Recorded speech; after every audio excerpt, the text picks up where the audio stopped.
Hello, everybody. Bumper.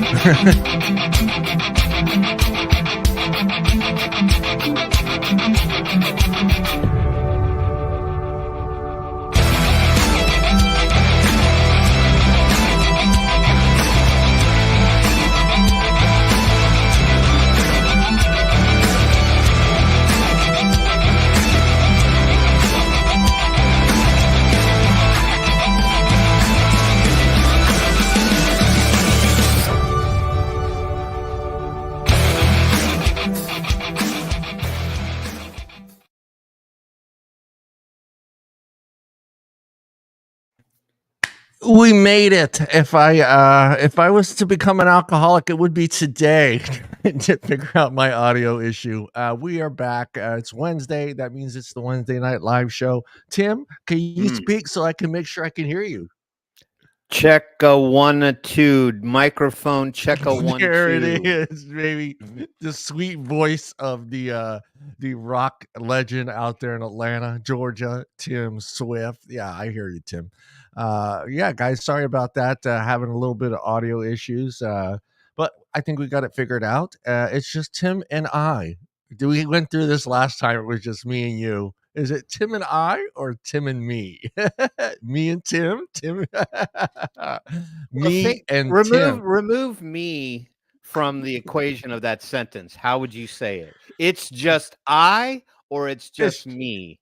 It's just me and Tim today. There you go. Yeah. Everyone, you just got an English lesson tonight. Yes, yes. Tim, it's just Tim and me. Yes, you don't want to be held after class with Mrs. Swift over there.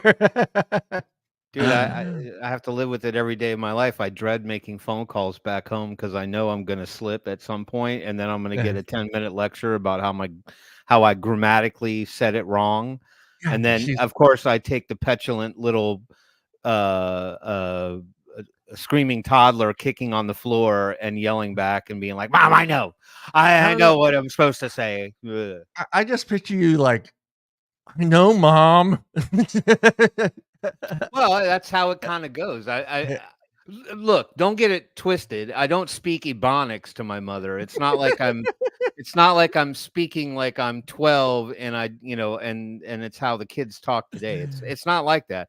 I'm pretty good with my pitch, but sometimes I'll make a mistake like that one. It's the I, me, we thing. Yeah. Well, Addie, you got to remember, Tim does come from that generation where we did get slapped with rulers. Ooh, yes. I think we were just on the other side of that. I think we were finally at the point where when we entered into like kindergarten and first grade, I think the paddles had all been put away, and the paddles, but not the ruler slapping. I never can tell. I can't recall ever getting a ruler slap on the finger, but I did feel like teachers had a little bit more ability within the classroom framework to actually kind of lay the smack down, so to speak. Yeah, I had a sister, Mary Pasqualina. That was I went to Catholic school, so I got slapped with rulers. I got hit with erasers. I got, it was, I'm not going to say I had a terrible childhood, but it was difficult back then because, put it this way. I got in trouble for saying, damn. Damn was just the bad word, and with the nuns. And yeah, she tried to make me eat soap, and I grabbed it out of her hand and threw it at her. And of course, that meant Mom was coming to the principal's office to have a little talk with me. And John chose violence that day. Yeah, I chose violence over eating some nasty Catholic soap. How's that? Show of hands, how many people had to eat soap growing up as a kid? It happened to me. It happened to me. Although I'll be really fucking serious. It never changed the fact that curse words came out of my mouth the remainder of my life. Well, if I'm going to eat soap for the first time, it's going to be for like fuck, shit, asshole, but not damn. Come on, man. If I'm going out, well, let's be let's be fair. I think we all kind of like, if we have to look back on our childhood, we could review words that we said. Yeah. Looking at it now, we were like, why? Like Uh, stupid. Like I couldn't say, oh, you're yeah. stupid. I couldn't Yeah. say that. You know, Yeah. that was a bad word. So yeah, it's kind of But interesting, you know. in today's standards, yeah, stupid is still stupid still has some play because I remember telling my kids, "Oh, don't say stupid. Don't call somebody Yeah, stupid." Yeah. well, that's true. So it's Yeah. yeah, you know, it's a whole new world. So when I go over to my friend's house, they have two young boys. Oh yeah. Let's see, Benny is what, 4 or 5, I think, somewhere in that neck of the woods, and Bazzy's like 6 or 7. And I say like what I think is the most innocuous word, and they're like, "Oh, you can't say that word. That's a bad word." So you Yeah. Yeah. kind of know your boundaries. I feel like I'm Uh, sagging here. oh no, there was a lot of nun slapping. I did not have a regular teacher. I shouldn't. They're still teachers. They're nuns, but I didn't have a teacher that wasn't a nun until 6th grade, and that was our music teacher. And I can't remember her name, and I feel bad because it was my favorite class. It might have been because she wasn't a nun. But yeah, I didn't have a regular teacher that wasn't a nun until 6th grade, and yeah, she ended up being the music teacher, and it was fun. That's where I learned my first song. All right, Timmy, Hold on. how's your week going, buddy? It's good. I apologize to everybody on the show if there's a nip slip here somewhere. I feel like I'm sagging horribly. I can't. I've decided the vaping world has gotten so ugly. I've switched to like after work wife beater right now. I've got like the wife beater on right now. So anyway, I apologize for any wardrobe malfunction that might. Hey, Christina, give me a beer. Yeah, real. So, how's my week been going? Crazy as usual. Just a lot going on. Preparing for vacation next week. So that Nice. begins a brand new journey in my life and Elena's life. So, heading down to Florida, and we're gonna. What's that? I learned to cuss from Richard Nixon. I'm not a fucking crook. Uh, and we're gonna go do a couple Disney parks and Nice. see how crazy that environment is. We're gonna do well. We were gonna do 3. Now we're cutting it back to 2. Yeah. Only because I don't know if you guys know this, but it cost about $160 to get Yep. into a Disney park for the daily ticket. So Yep. when we had figured out what we were going to do, we were going to do Magic Kingdom, Epcot, and then SeaWorld, which is not part of Disney. So we're still going to Yep. do SeaWorld, Yeah. and we're going to balk on the Magic Kingdom, and we're going to go to Epcot. You want to know why? I'll tell you why. I'll tell you why we're going to go to Epcot. Why, And we're Tim? not gonna Why? I'm happy to tell you why, and it's for a darn good reason. And that is because they don't sell alcohol at Magic Kingdom. The only That's place you right. could get a beer is at Epcot at the international areas at the Beer Garten. We're not here for the attractions. Just where's the beer booth? Yeah, no, I'm not going to be popping the question, Mr. Jason Vapes. No, Ooh. not this round. Not this round. Eventually, it will come. Can't say when or where, but it will come. But yeah, no, this is just a Knowing chance. Tim, it'll be something elaborate. Tim's not going to be the guy that does it at I don't know. I'm pretty much a just a hot dog. I mean, just a mustard on your hot dog kind of guy. Do you know what I mean? Yeah. I'm not gonna. Who knows? We'll see. And at any rate, it's a long story. No pressure. No pressure. I don't need to get into all the details, but it She's should be. listening too, I'm sure. So be careful, guys. Well, we'd know. She'd chime in. But that said, yeah, it's a good chance to get away, good chance to spend some time out of the state and go do something fun. So Yeah, that's yeah. where I'm And at. that's what, like so an 8-hour drive for you? No, it's more like 6.5 in good Oh, traffic. okay. Yeah, Yeah, so that's not bad. so I'm gonna head out probably midday next week, on Nice. the 21st, and then just head down to FLA, FLA. We're gonna go to FLA. Yeah, yeah. See, Addie's telling you where to go for the beer. He's telling Yeah, you where well, to go. here's the other thing too is that, after we talked about it a little bit, I mean, look, I'm a kid at heart. I'm a kid here most of the time and a kid here most of the time, and I would absolutely be happy to do the Magic Kingdom as well.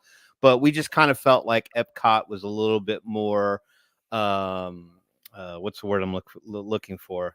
I can't think of the word. We just thought it was a little bit more adult. Can we put it that way? It was a little bit more adult. more adult attractions, more stuff for you guys. I mean, there's certain parts of the park that are kind of dedicated for the younger kids, and then there's parts of the park that are going to be more around the adults, because adults still go to the Disneyland. I know a few adults here that still go to Disneyland at least twice a year. Yep. And well, we're gonna do it again, but there's a girl here in Georgia who was a bartender and now converted to a travel agent, and one of her specialties is Disney packages. So we're gonna investigate with her and then just do like a complete Disney holiday, like stay on Disney property, Disney resort, park hopper, the whole nine, and then just do it that way. Let me change the Bob and John Sports Hour. This is not the Bob and John Sports Hour. Yeah, you guys don't know what we went through to get to the beginning of the show. John said he was going to pick this day to become an alcoholic. He's also going to pick this day to not become a technical support person. I am on the I was set up on the new PC, and I'll have to figure that all out. And my week was going good until I turned this PC on and realized I couldn't hear Tim and had to rush and grab the laptop and go. I was running the show, believe it or not, off this little laptop, which hey, HP, banging system. But the only problem is if I open more than 5 tabs, as things start to act up. So I have a powerhouse PC that I used to run the show on, and I went back to that, and now I'm having a little bit of audio issues. But I can hear music and sound and myself, but I just can't hear Tim. So, but we got it figured out. We'll switch back over to the HP Envy, and it's working. So top of the line laptop. Yeah, no, it's a great laptop, touch screen, all that stuff. It's a powerhouse, got a nice, brand new CPU, everything, but it's just, it's just more than 5 tabs and 2 cameras and 4 microphones, and it just starts to act up. Timmy, you know what time it is, and I don't get much. Hopefully, this doesn't. There we go. Go ahead, Timmy. Yeah, baby. Shaft. Why are we whispering?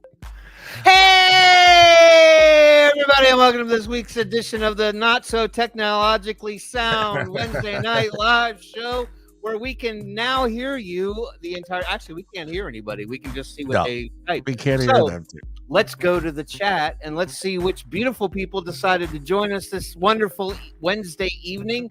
And first out of the gate is the wonderful Mallory Gates. She said, hey, all you beautiful advocates. And the only thing I could think of is how Marilyn Manson could turn that into a song. The beautiful advocates, the beautiful advocates, the beautiful advocates, the beautiful advocates. All right, anyway, don't mind my singing. It's not the best. Who else? We got Mr. Adday, Emoji King Tooney in the house. Great to see you, Mr. Addy. How are you, sir? We have Rifleman in the house. Great to see you, Mr. RRIFFLEMAN. I can spell. Yes, my mom taught me well. Who else we got in here? We got Peggy at E6 Horse. Great to see you, Peggy. How are you? Who else is here? Who else is here? I know Jason Vapes is in here. He's just all the way at the bottom, but I saw him.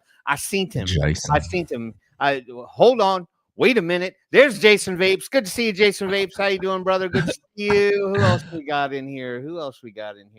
Man. I'm looking. I don't looking. know. Oh, we got Tho in the house all the way from Berlin. Great to have Tho. Yeah, Tho's here. Good to see you, Tho. How are you? And that's it for right now. That's it. Yeah, we've got short and sweet talkative crowd. They got the other ones just kind of spying. They're spying. I think it's the FDA. The other people that are not speaking, I think it's the FDA. I'd lay low too. I would lay low too. We would be nice though. We're nice people here. If you want to jump in and say, "Hey, you work for the FDA and you get paid to watch the show," hey, jump in the chat, say hello. Exactly. Yeah, maybe you'll find out that we're not such bad people after all. No. And you can see that we're all relatively healthy, and nobody's croaking. No Yeah. one is fiending. We're not like tapping veins looking for Yeah. nicotine or anything like that. Yeah, Yeah. we're all really pretty No solid. erectile dysfunction here. No erectile Exactly. dysfunction. I work a corporate job. I haven't ruined my brain yet. Corporate America might ruin me, but not nicotine. That's for sure. Timmy still has his hair. I still have some hair I left. do. Yeah, I don't have like slimy gunk mouth. My hair's not falling out. I can promise you, in the right scenario, I don't have ED. I mean, In there the are right scenario, the there. mood must be set Yeah, at our age. There's no way we're even gonna go beyond that sentence on the show, other than the fact that I'm not here to prove anything, other than the fact that I can confirm and absolutely deny that I don't have a ED little issue. ED, I can. Oh my goodness. Yeah. So today's show, as you can see, it's just me and Tim today. Yep, and we'll try to slide in and out of other like we'll do some role playing tonight. Like maybe if we're 1 minute, I'll be Allie, and then 1 minute you can be Ooh, Philip. Yeah. I could be. It's Phil Lip. No, I'm kidding. Yeah, so how are those brainworms and popcorn lung treating you, man? I hope you're surviving over there. It's tough. Oh yeah, the popcorn. Yeah, It's it's tough tough. to It's tough. It's tough. well, Every day it's a new thing, but somehow I'm almost 12 years in and still going strong. Hike, healthy. Don't as like Tim. But I do need to have the mood set. The lights have to be at a certain temperature. The room needs to be at a certain temperature. think Oh about it for a man, minute, John. Just think about that asinine comment that was made by that one yeah, representative that said he had popcorn in his lungs. It, yeah. you have to take a negative and turn it into a positive. Could you imagine if vaping really caused us to have popcorn in our lungs, and then we were really avid moviegoers and we had Oh to go to God, the theater? No, we would not need to stop at the concession stand because we could just walk in, sit down, have an empty bucket with us, cough yeah, up a couple handfuls of popcorn, and then we yeah. could just watch the movie in peace. Hopefully mine is buttered. I gotta have that movie theater Well, buttered let's popcorn. be John, now it's interesting that you brought up that point. You said yours Yeah, had to be buttered. Let's go back to the origins of where popcorn lung came from. Where did it originate from? It originated from people who yeah, worked in popcorn factories or instant popcorn or the popcorn factories, yeah. and they were breathing in powder that was loaded with diacetyl that did what? The Gave it made the that butter. buttery flavor. Yeah, So gave it that yep, butter. Yeah, so I guess it would be buttered flavored the whole be time. There you go. butter flavored popcorn. There you go. Now, to those who just don't like butter on their popcorn, sorry, we're all in this boat together. Oh my goodness. My goodness. Yeah, so no Allie, no Tim, no Paul, just Tim and me and Tim. Me and Tim. That's Uh, right. That's right. yeah, You can say it yeah. either way. That's Yeah, right. yeah, is here today, and we figured we open topic. So if there's something you guys want us to talk about, put it in the chat there. There's a lot to talk about. I mean, as far as advocacy, there's a lot of states getting hit with some bills that are nasty. I'm not sure if everything is settled and done with Nick there in Florida. I haven't really looked at that. With work, I kind of get in there and see if I get on Facebook now. I kind of see what family's doing mostly now for some reason. I don't know if I'm at that age where and that tired when I log on. I just check family stuff and then I really don't pay attention to the news feed. So I'm not sure if everything is done and settled there in Florida with Nick, but I don't know. I'm Have you? not sure. I thought maybe what we could do at some point in the show is try to go through some of these again and kind of see Yeah. if they've been updated or if they've moved along. I can honestly say that there are several of them that have been presented and have now passed the House level of the local government stage. So there are public hearings starting to get scheduled. It obviously has to go to the next level after that to see if they maneuver any further. I'm hoping that some lawyers get involved here at some point and slow this process down because obviously these all got to make it to the governor after Yeah. that. So Yeah. yeah, it's getting kind of crazy. Good question, Addie. And this is my. I know maybe I live in fantasy world, but I would just assume that people out there see by chance see what's going on in vaping, because let's be honest, unless they see a link on social media, uh, probably a large majority of people don't know exactly what's going on with vaping, or know what kind of legislation that's being passed to block or get rid of vaping and flavors. But I would hope that no matter how much a politician is pushing for this, that people look at this sort of bills and say, well, wait a minute here. I'm an adult. Can they do this with other things? And get involved? Because to me, it would seem like if you're a registered voter and you come up across this, and you're not into vaping, you're not a smoker, and you see that, oh wow, okay, wait a minute, you mean these people can still go out and buy a pack of cigarettes, but yet they can't buy a vape device or a vape or e-liquid that has let's go with mango flavor. And to me, that's what I hope, that people look at that and say to themselves, well, what's next? What can they do this? What could they do next to us and take away from us? And I think a perfect example of that was the sodas in New York City, and how that kind of drove some people, people that probably didn't drink soda, Tim, probably were like, well, wait a minute, maybe someday I want a 44. Maybe I need a 44-ounce soda that day. Why am I being told I cannot buy a 44-ounce soda? You know what I mean? Right. No, I agree. I mean, all these particular things all inherently impact everyone. Just because someone doesn't currently partake in any of those things, whether it's a 44-ounce soda, whether it's vaping, whether it's Yeah.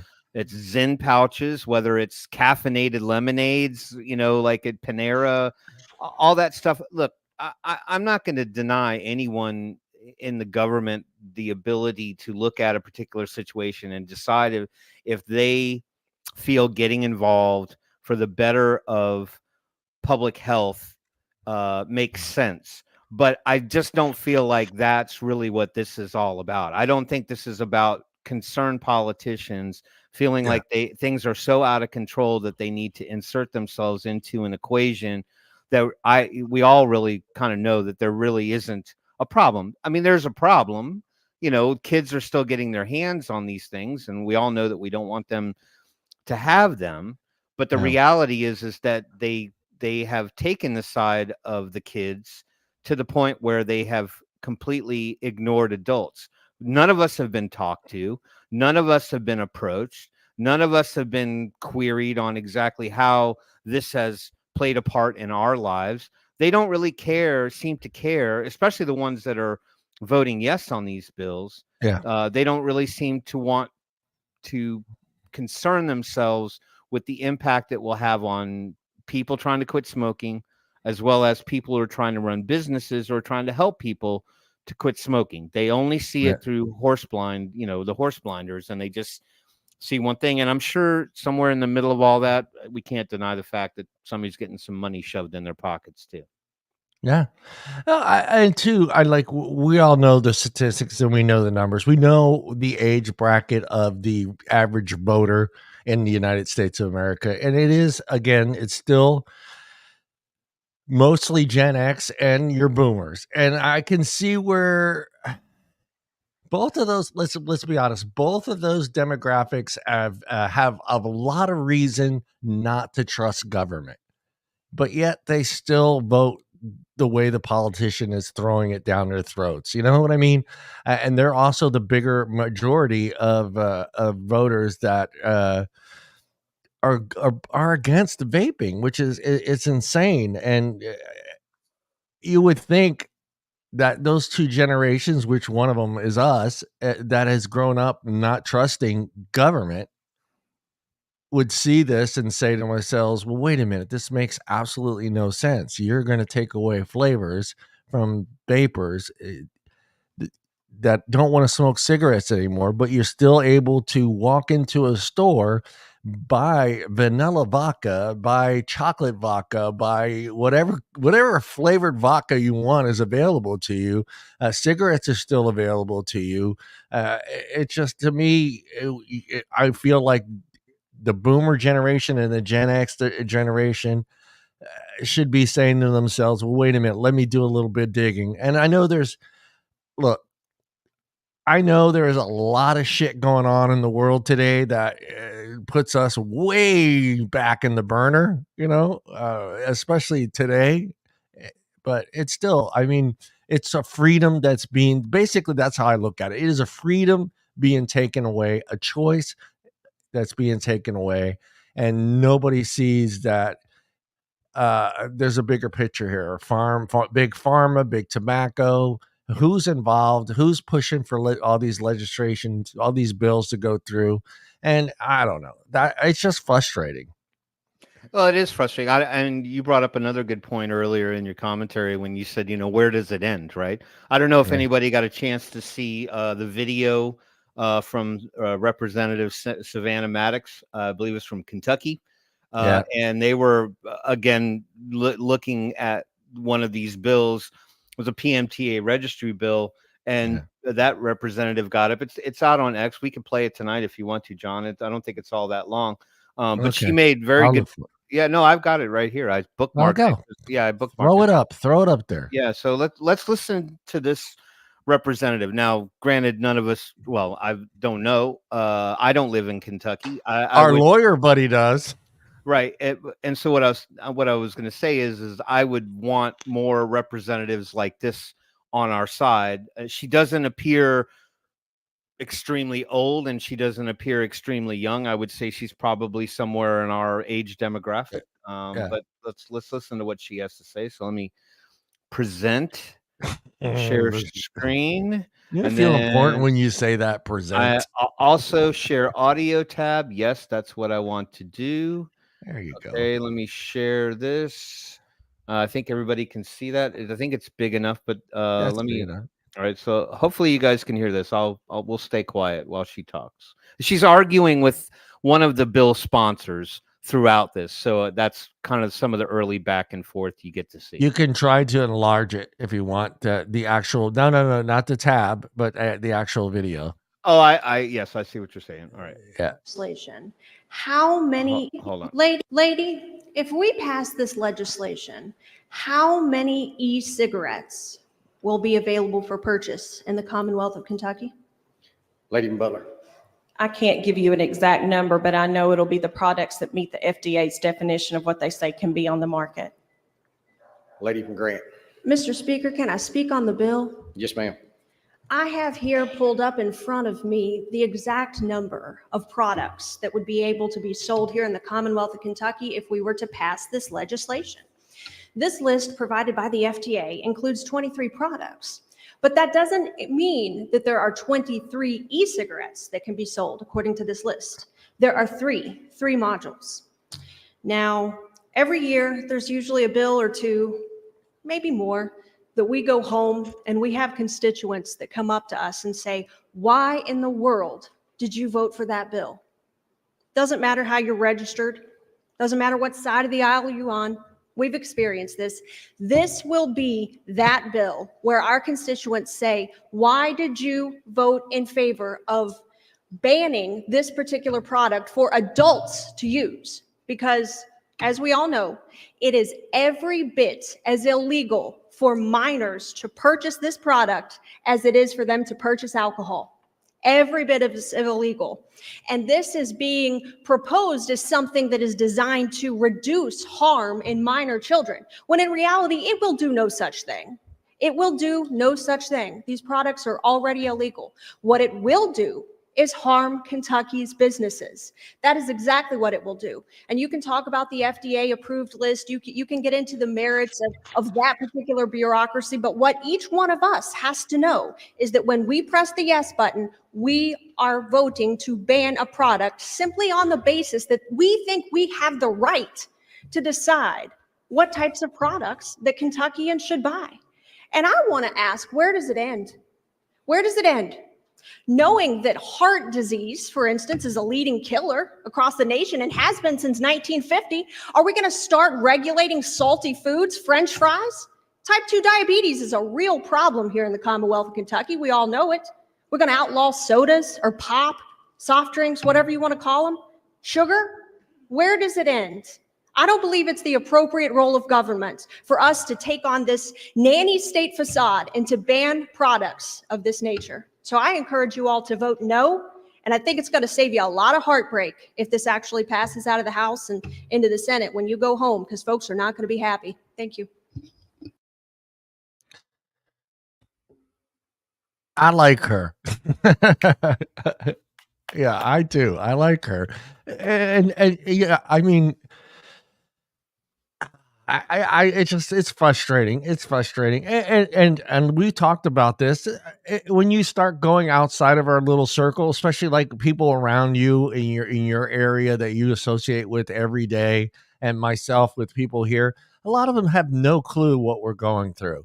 A big, huge majority of them have no idea about vaping or what's going on until I tell them. And then the looks on their faces is like, wow, really? This is what's going on? And the first thing that comes up every time from every single one of these persons is, well, what about alcohol? And I just start laughing because we've been saying that same thing for years, Tim. It's like, well, hey, I can walk into a 7-Eleven. No, I'm not going to say any store names but can walk into a lot of convenience stores and get a fifth of vanilla vodka if they wanted to, if they, you know what I'm saying? So I don't know. Well, I mean, I mean, Mallory's right. I think she did miss a few points, but I think we just have to take her general sentiment into context. And I think that she's making very valid points with regard to, I mean, she may not be a vapor. She may not really have any vapors in her family, and that's fine. But I think that that's really sort of like part of the bigger element of the issue is that these people are making decisions for us, and they're making decisions for other people. And so, but her sentiment in general tone is that, you know, who are they to decide what an adult chooses to do, provided they're not inherently harming anyone else in the process. I mean, you know, there's arguments around secondhand vapor and all that other stuff, but you know, she was right too. It's going to harm businesses dramatically. You know, people invest their entire lives in this stuff. Well, I mean, yeah, you're right.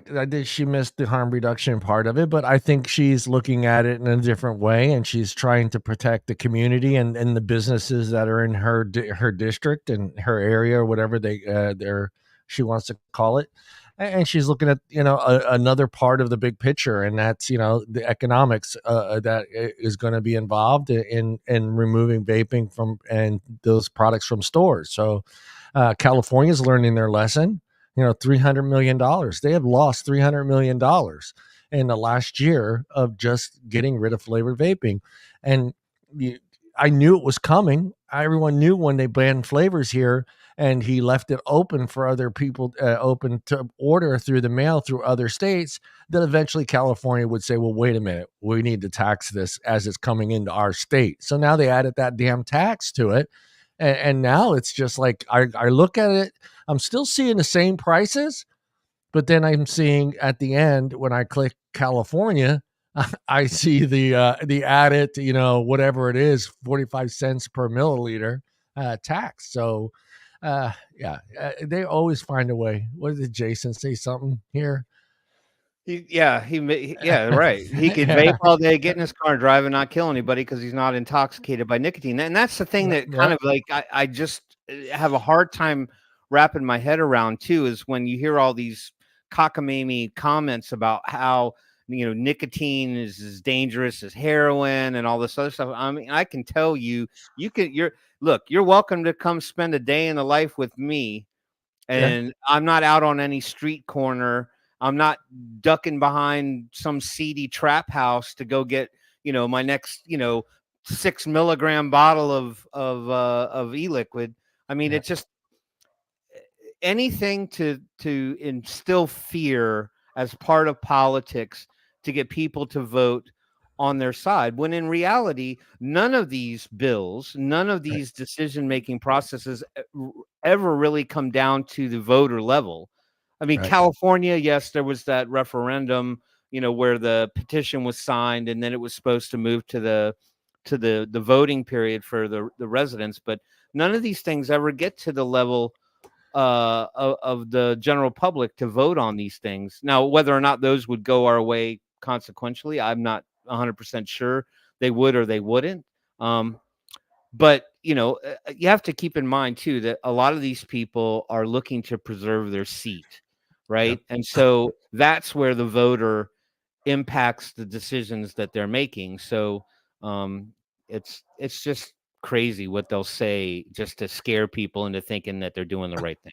Yeah, and the sad part is they have lots and lots of money to do that.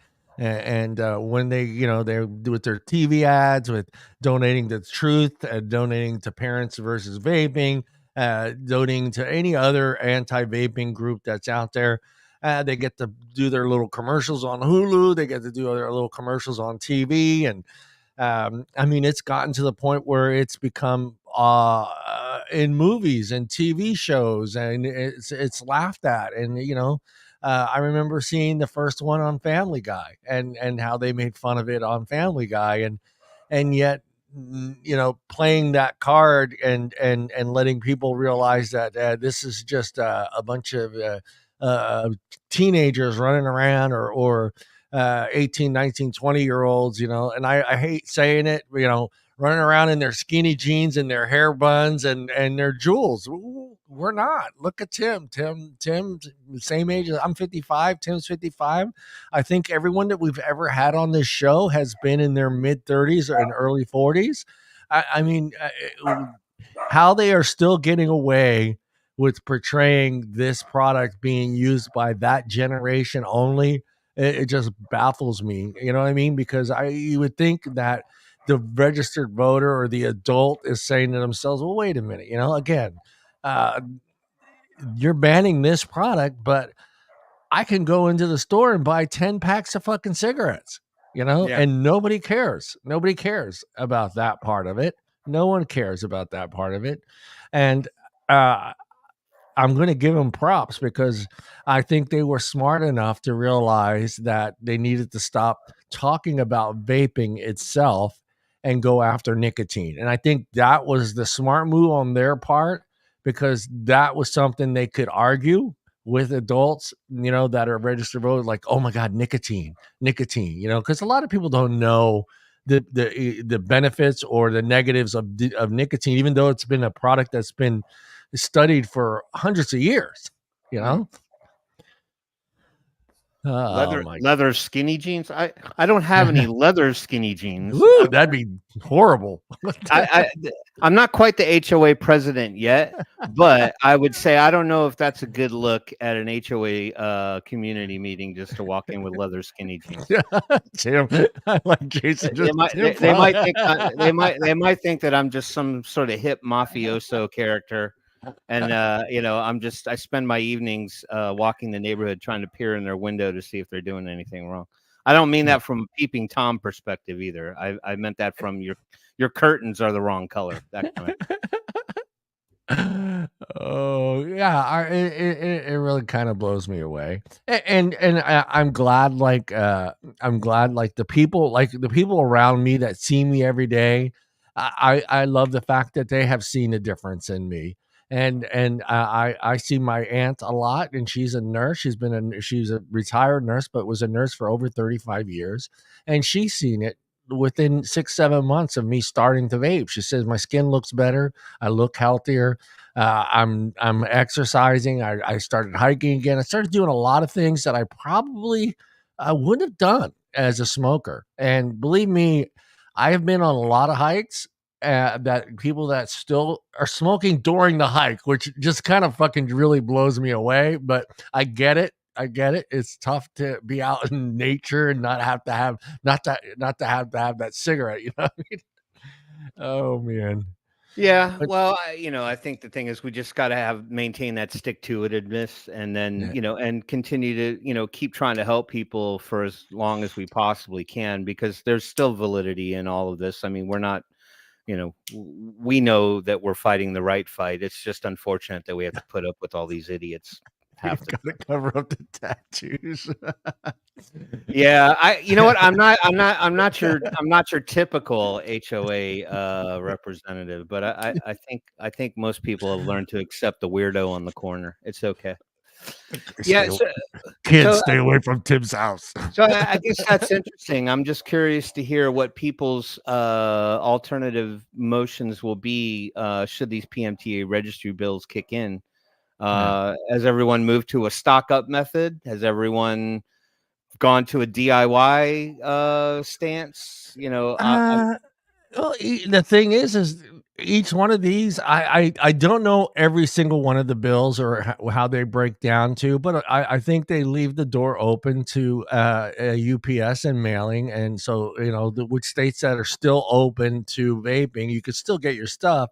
But like I said, California got wise to it and realized that hey, we were losing money, and let's tax it because it's coming into our state. Let's tax that again. Let's make that vapor pay per milliliter, and that's what's going to happen. And then you're going to eventually go from what was the average 60 mil bottle? Let's go $8 to about $11 or $15, or maybe a little higher for a top of the line brand. I don't know which brand you want to throw out there, but can you imagine getting a 60 mil bottle for let's say $11, $12, and then all of a sudden you go to hit to go into the cart, and then all of a sudden you put in your zip code, and all of a sudden it just jumped up $4 or $5, because that's what they're going to do. That's exactly what they're going to do. And I mean, to me, as a voter or as a taxpayer from the state of Kentucky, and I'm looking at that and going and saying to myself, well, that's ridiculous. Why are you giving? And that's the first thing I said before they added the tax. I was like, this is stupid. We're going to give our money to an outside source. This is stupid, to give me vapes that I was able to get in the store, keep that little business running, and keep paying taxes here locally. Now I'm giving my money to Colorado, Utah, Arizona. And that's stupid. As a voter, I'm like, well, wait a minute. Why do that? Yeah. I don't know. It's a mess. Well, I mean, I hate to see them branch out and kind of spider out into all these different states this way with these PMTA registry bills. It's just sort of, it's like they just keep finding a way to come back at us a different direction. But the fight continues. So, I'm not quitting. I'm not going back to smoking. Nope. And I'll still procure online if need be. I just got a shipment in, the other day, so I'll just keep taking that route. But you're right. I mean, and that's the other thing too, is that they're, in the economy that we live in to begin with already, it's already a challenge for most people to kind of make ends meet, right? So I mean, everybody's fighting the price at the grocery store, everybody's fighting the price at the pump, everybody's fighting the general increase in your standard bills that and everywhere else. So when you get to the point where you start to go ordering online, look, the problem is not what the online shops are selling the price of the e-liquid at. Where it gets you is after the fact. So when you have to deal with the taxation after that, and then when you have to deal with the signature fees and I forgot about that one. The shipping fees, and so you look at your cart and you're like, wow, man, I got all this stuff. It's only going to cost me like $45 or $50. It's not that bad. By the time you hit the checkout line, it's like $80, $85 with all the add-on stuff at the top of all of that. So it's kind of crazy. Now, and I know that most people here are smart enough to use things like Coopert and Honey and all those other things to try to find discount coupons, because let's be real, most of these online vape shops, they're offering all kinds of discounts everywhere because they recognize that that it's expensive for the average person. So, but it's just a shame that the ground level businesses will be affected, because that takes away our ability to get stuff that we need, in a relatively short frame of time. Yep. And that's when it hurts. Like I said, California, $300 million they lost in revenue last year, just last year, to banning vaping here in California, which I still laugh because I can still get flavored vapes at just about any place I go, and no one's enforcing it, and they don't have the ability to enforce it. They can send out letters, but let's be honest, a letter doesn't scare anybody, Right. unless the DEA or the FTA or not even the police department. Because I'm going to be honest with you, a lot of the cops are in the vape shops. They are buying vapes. They're in there because they can't. They want to quit smoking, and they went that alternative, and they see no reason to arrest someone or shut down a business that is selling flavored vapes. They're not. They're not going to enforce it. Exactly. Yeah, Yep. it's what is happening, Jeffrey? Jeffrey's out there. Say hello. Let's go back and say hello to the people that are in there, Timmy. Yeah, so we got a few new faces in here tonight. We got Luke Cowell. I think it's Cowell. Kowal. I think I'm saying that right. I'm not going to argue with you. He can either nod, or he can nod two ways. He can just say yes, or he can say no. But guess who else decided to show up? I haven't seen him in a good long while. It's Michael Pells. Michael Pells is in the house. Haven't seen good old Michael in a while. We're friends on Facebook, so we see each other's activity back and forth. So I know he's out there. He's busy. Got a family, kids, the whole nine. So he's a busy man. We got Don Shirako Ayako in the house. Got Don the Shirako in the house. Forget about it, Don. Forget about it. Forget about it. And then we got the wonderful Jeffrey Zamora in the house. Good to see you, Mr. Jeffrey. How you been, sir? And that's it. I think that's all the new faces that popped. Oh, Michelle Elliott. Michelle. Good to see Michelle. How are you? And then we had Kevin Gaming in here for a little bit. We had Kevin Gaming 420 in here. And we lost him. I don't know where he went. He went to roll one up. Maybe so. Maybe so. Smoke them if you got them, Kevin. Smoke them if you got them. That's the truth. And that look, I don't want to get into the old tobacco weed debate, but it just makes me laugh that we made that big switch. You know what I mean? Now I can go into a dispensary and buy a shit ton of weed, but I can't go into a vape shop and buy flavored vapes. It just blows my mind. And it always brings me back to the early days of the state of Washington trying to pass a bill that said, are you ready for this one? I think most of you remember this one, but vaping was going to be banned in places that people went to get heroin injections. And I was just like, okay, that makes absolutely no fucking sense whatsoever, because a lot of heroin addicts have used vaping to stay away from heroin. Well, right. That's what I'm saying. That's what makes this so mind-numbing, is that even Paul has mentioned that, certain people have used vaping to help distract them from the desire to want to use heavier drugs.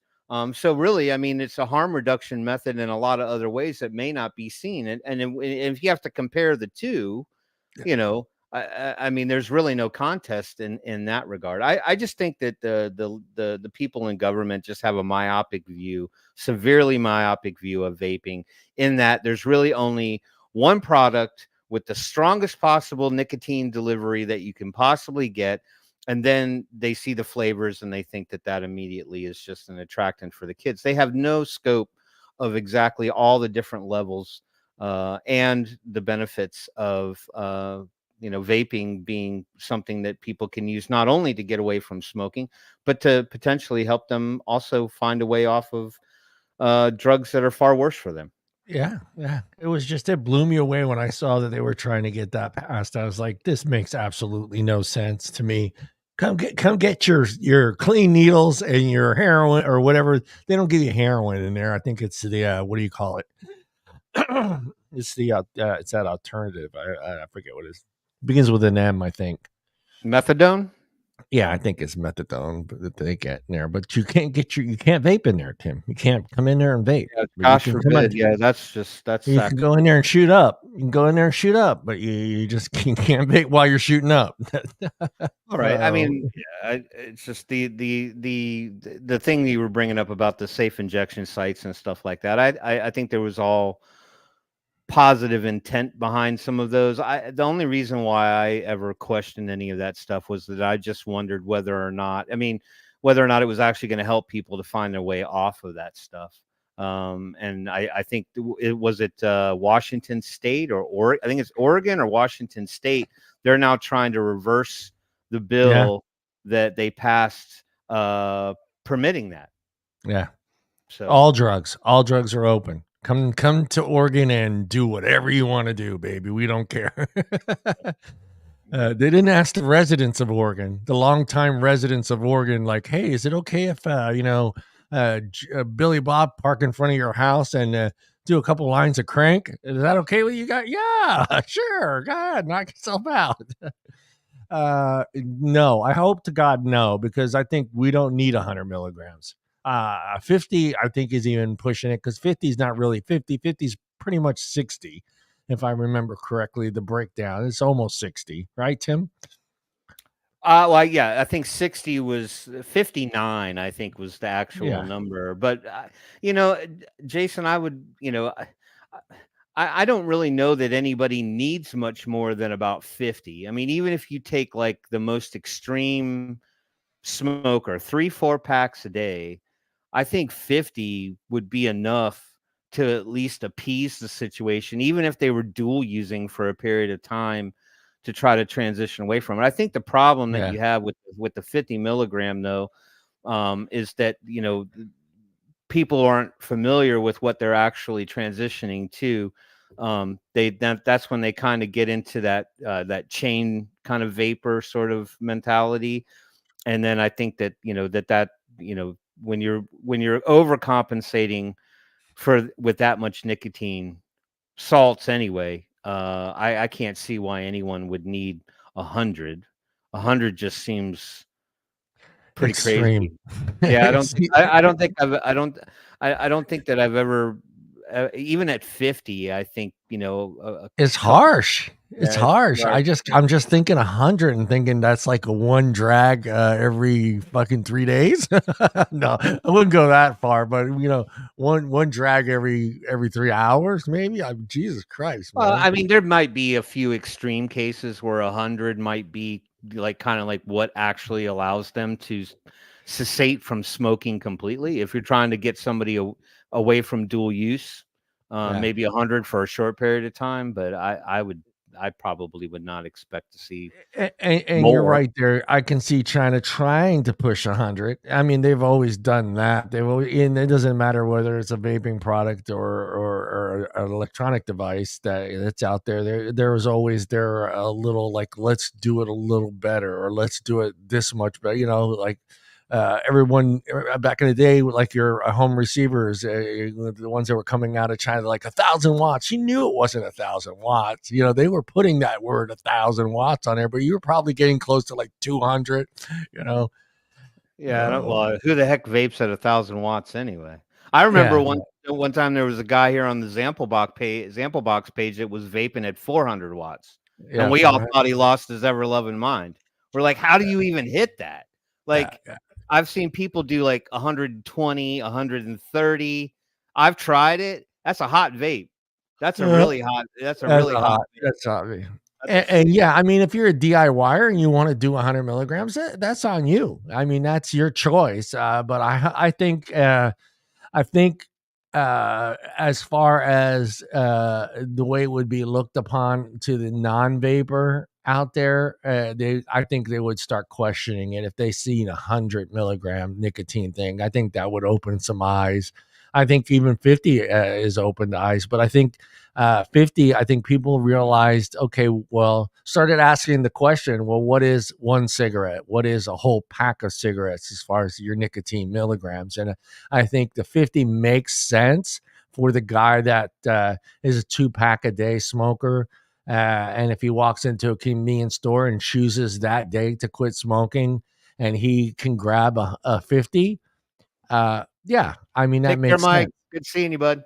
Yeah, I think that makes sense, if, but 100, Jesus Christ, man. Yeah, but like, look at the commercials that are out. Like, I keep seeing Yeah. this commercial that keeps popping up where like the main talking point in the commercial Yeah. is, so you go to the convenience store and you see this vape and you think that if you go ahead and buy a vape that it's going to help you to quit smoking. But did you have any idea that that vape has twice as much nicotine as a normal Yeah. cigarette, and you're actually doing yourself more harm than anything? You're Right. going to get addicted, and I'm like, I don't know. I mean, okay, I'll be real. I think that there were a few people that I can recall through this journey where when salts kind of made their Yeah. way into the spectrum, and we were getting like what was the little Zamplebox one that they had? I think I've got it. Oh, yeah, I still have a lot of them.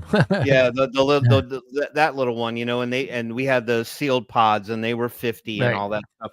And I do recall that there were a lot of people that were, DTL, standard mod vapors, Yeah. who were either on a mech or on a regulated, and they were doing, 3, 6, maybe some 12 here and there, but not, I mean, very low nick levels. And they picked up, AIOs or pod devices and things like that. And at the time we weren't really doing the 36 and the 24 in the salts. It was all pretty much 50. And there were some incidents where people admitted that they found themselves finding it hard to kind of put that pod down. Yeah. So they were getting used to that 50 milligram blast and putting a little bit more into their system, and cycling through their bloodstream faster. Yeah. And they were like, well, now that I started using this pod, I find myself continually going back to the pod. So it was a bit of an exercise to try to train themselves away from that again. So, but you're right. I think a 50 milligram kind of suits the person that's about a 2-pack a day smoker. Obviously at that level, you're smoking, probably 3, maybe 4 cigarettes an hour.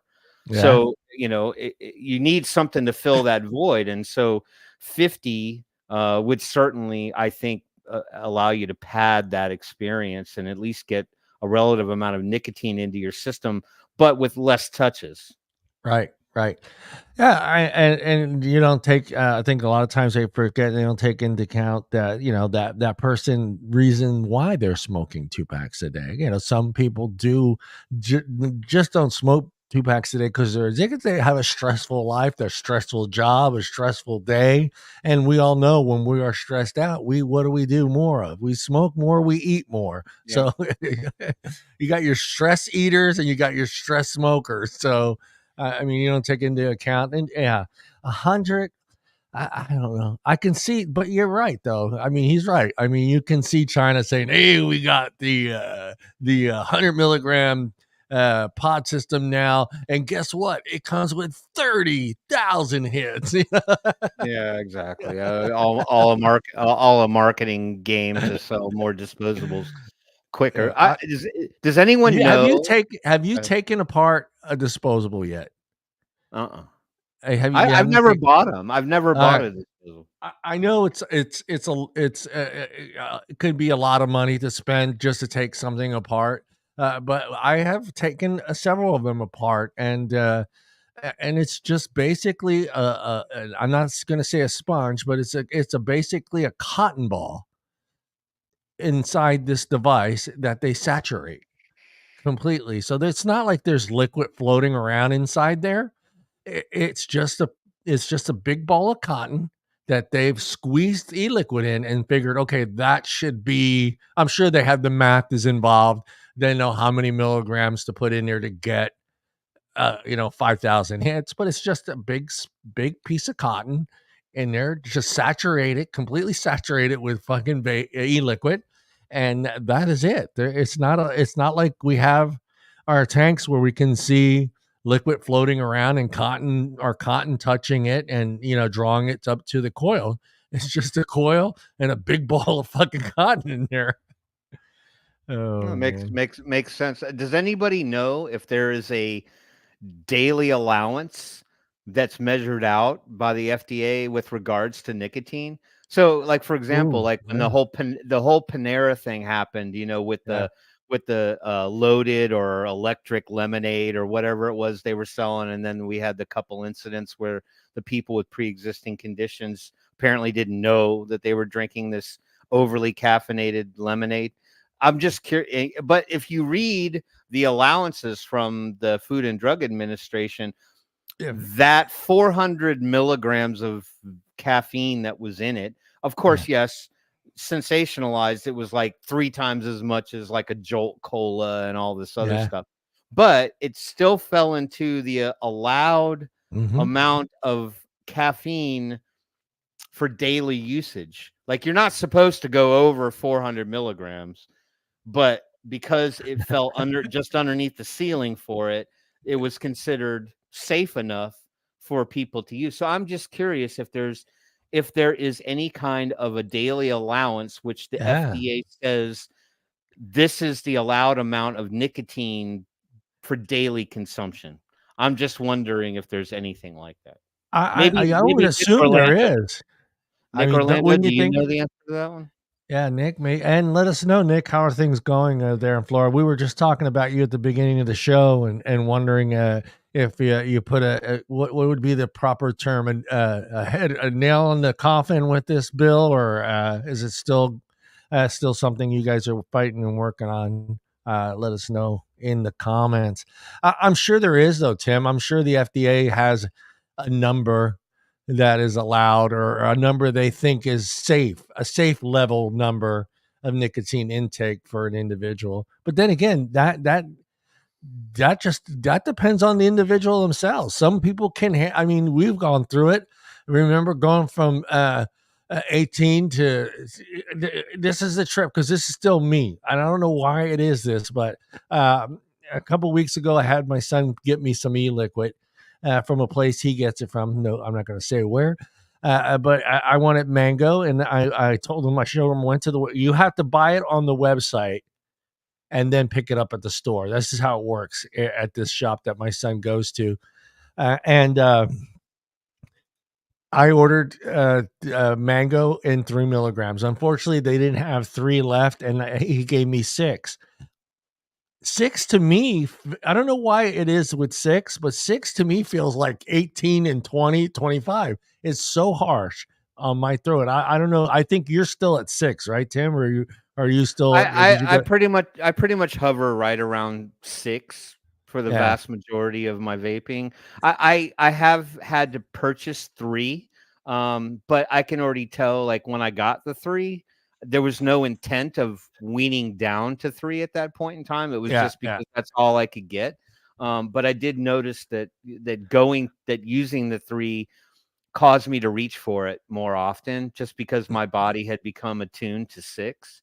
Yeah, yeah, yeah, yeah. 6 to me is still harsh. I don't know what it is, and I hit that, and he didn't even tell me, "Hey, Dad, this is 6. They didn't have any more 3. I know you wanted mango, but I still got it for you."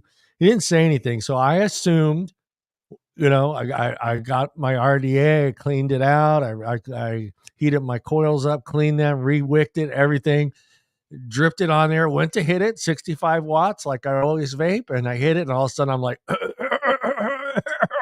my son's, "Are you all right?" I'm like, what is this, 20, 30? He goes, "No, it's 6. I'm like, "What the hell?" And that's been that way since the way back 12 years ago. I don't know what it is. Maybe you DIYers can tell me what the big deal is with 6, but 6 to me is still, it's very harsh. It's very, it does feel like I'm having a cigarette. I'll give you that. It does give me that nice throat hit and that little burn that I used to get from the cigarette. So Yeah, no, six has just sort of been my wheelhouse. So I did look up if there was any kind of commentary to what they claim is, what's too much, what's safe, what's, there's, I can't find anything specific to that yeah, particular point. But I did find this little wiki comment or wiki paragraph. Says standard textbooks, databases, and safety sheets consistently state that the lethal. Now, Yeah. when they say this, then I start going down the path. You mean like straight up just putting that right into your system, not diluted in any other way? State that the lethal dose of nicotine for adults is 60 milligrams or less, 30 to 60 milligrams. But there is overwhelming data indicating that more than 500 milligrams of oral nicotine is required to kill an adult. So this really doesn't, because remember, from vaping though, that's per milliliter. Per milliliter. So if you've got a 2 ml tank and it takes you several hours to get through that 2 ml tank, even at 60, right? And that's 60 per milliliter, and it takes you a few hours. I'm pretty sure your body can absorb and filter that out, right? It's not like you vape and then it just stays in your system, right? Stuck. You know what I mean? Your body learns to absorb it and filter it out. Yeah. It uses it. You don't go out on road rage and kill someone. Is what it does. So, and then there's another one that says, is 100 milligram nicotine safe? It says using 500 milligram, the fatal dose for exposure to a 100 milligram. Good gravy, Tim. Get your reading together. Good gravy, Tim. I'm sorry, that's such an old saying. Let's gravy. But do you say cool beans? Then you know beans. Cool beans. That's a California saying. Yeah. Using 500 milligrams, the fatal dose for exposure to a 100 milligram per milliliter nicotine solution is as low as 5 milliliters for an adult, and only 0.08 milliliters for an average 2-year-old, which I don't know any 2-year-olds that vape. I don't understand 2,3. I guess they're saying it's like you need a scientist. Ratio 2 to 3. These doses are indicative average with significantly lower doses capable of causing poisoning and morbidity. But I don't know. So I guess what they're saying is that as long as you don't go over 5 mils, 100 milligram probably wouldn't kill you. Nah, probably not. And that is just by itself in its pure form. I mean, I think as well, right? Well, it said basically here they are indicative average with significantly lower doses capable of causing poisoning. But they also mentioned, didn't I read somewhere where they said it was 100 milligram per milliliter nicotine solution? So that doesn't mean that it's just pure nicotine. Yeah, and that's true, Mallory. And let's not forget the other bullshit that comes with smoking that cigarette. It's not just the nicotine you're getting. Yeah, you're getting a little bit of formaldehyde, a little bit of carbon monoxide, you're getting a little bit of I can't even remember all the difference. I think Lindsey Stroud. Don't drink the Kool-Aid. Don't drink. Yeah. I'm not drinking the Kool-Aid, Nick. I'm not drinking the Kool-Aid. Okay, I wanted to talk a little bit about something because I was discussing this with some other people on social media, and just about getting our word out there and getting the person that has nothing to do with cigarette smoking or vaping, and how to go about that. And these are people that have very large social media accounts, and I showed them basically what we are doing, and they laid out some mistakes that we are making. And so I'm going to share those with you guys, and I want to see in the chat how many of you are doing some of these things. And the big one is hashtags. Hashtags are very important when it comes to social media, and it doesn't matter what platform or what app you're using. Majority of all the apps that are out there are hashtag based. So if you have a post, on Instagram and you post that post or that picture and you have no hashtags in it, basically the only people that are going to see that picture or that message that you're trying to send out there is who's following you. So he talked about a little bit about Facebook and how we could use Facebook as well. And not just isolating. And I know some people don't want to use Facebook because they have friends and family on there. They want to keep vaping away. But he even suggested one post a week on your Facebook page using hashtags and opening up your page to public view. And it's very important. Yes, Addie is using it, hashtag harm reduction. How he explained it to me, and this is something I have noticed because this is how my page is set up. My Facebook page is public, and it'll ask me if this is a public thing or do I want this in my feed and how I want to share that information. So all you have to do is add a hashtag, and that means that once you added that hashtag and you're on a public, private or public platform, or you set up your Facebook page to be public, people outside of your friends are going to see that post. And I think a lot of you have noticed, like if I go to my Facebook page, and let me go there real quick. I'm sorry. What you'll see is how many people are following you. And those are people that are not your friends. So, and those are just people that have decided, hey, you're interesting. I'm going to start following you, but I'm not friending you and you're not friending me. I'm just following what you put out there. And that's what he was talking about. And he said, basically all of them said that, us sticking to Twitter is great because we're sharing a message with each other, but we're not getting that message out to anyone else outside of Twitter. So using Instagram, using your hashtags is really important. I've seen a lot of posts on Instagram where there are no hashtags, and it makes absolutely no sense. I have a friend of mine that has a barbershop here in Modesto, and he posts haircuts, but he doesn't let anyone know in Modesto that he's in Modesto by not using that hashtag Modesto.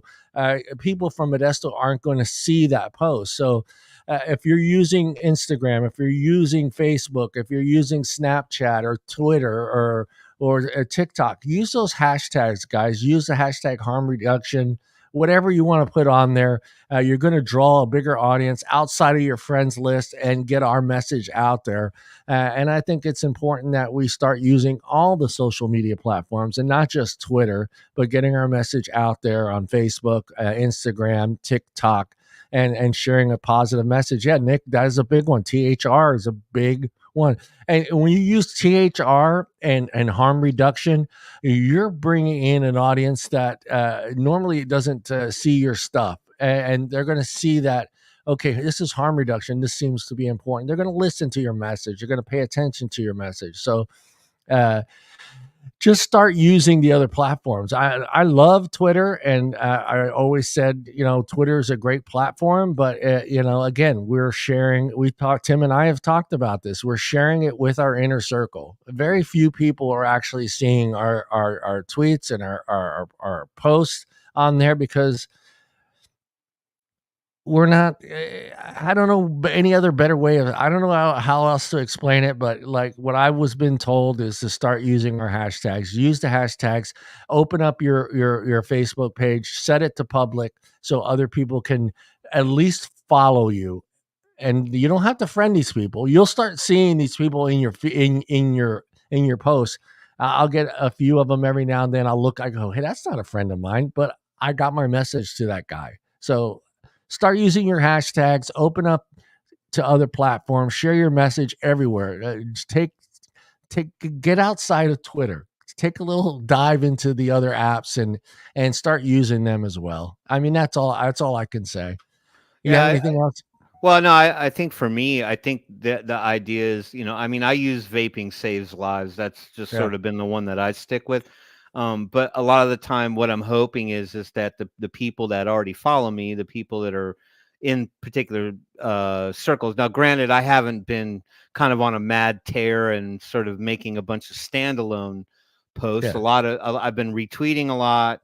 I've been commenting in other threads, and then I still try to include the hashtag where I can, because my hope is that if people read the comment or see the comment or the retweet or anything of that nature, and they retweet it from there, you know, that potentially within some of those other individual spheres, there'll be some people that are following or you know, at least paying attention, that may not be directly involved with vape advocacy and all that other stuff. It's just, you know, when you look at X in general terms, I mean, there's a lot of vape advocates on that platform. I mean, there's no shortage of people who have something to say about vaping. So it's pretty saturated as it is. So my hope is that whatever it is I decide to share or recomment on, that gets reshared and hopefully finds its way into other circles. I refuse to follow some of these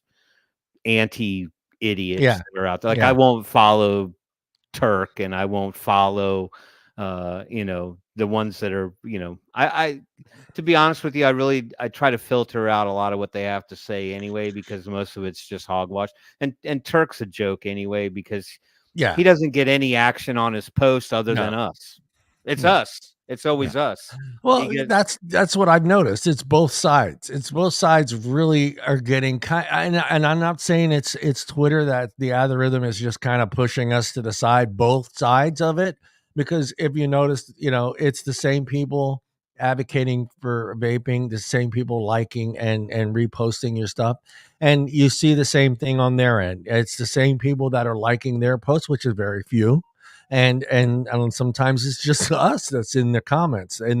So he was just telling me to actually use it like you're promoting a podcast, and that's how he referred it to me. Use social media, use your hashtags, open up your Facebook to public, let others outside of your friends list follow you.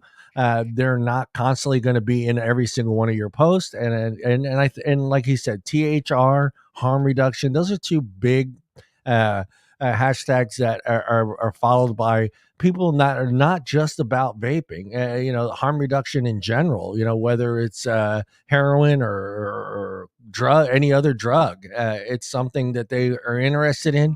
And the only way they're going to see those things is if you open up to those in other platforms. So I think it's really important, if we want to start getting our message outside of Twitter and outside of our little circle, I think it's important that we start using all the platforms and start using our hashtags that are important to us, and hope that our message gets to me. I'm even happier if I get 2 or 3 people outside of my normal to see something that I posted on Facebook when it comes to harm reduction and vaping. So it's just something that he suggested to me, and I thought it was a good idea to share with you guys.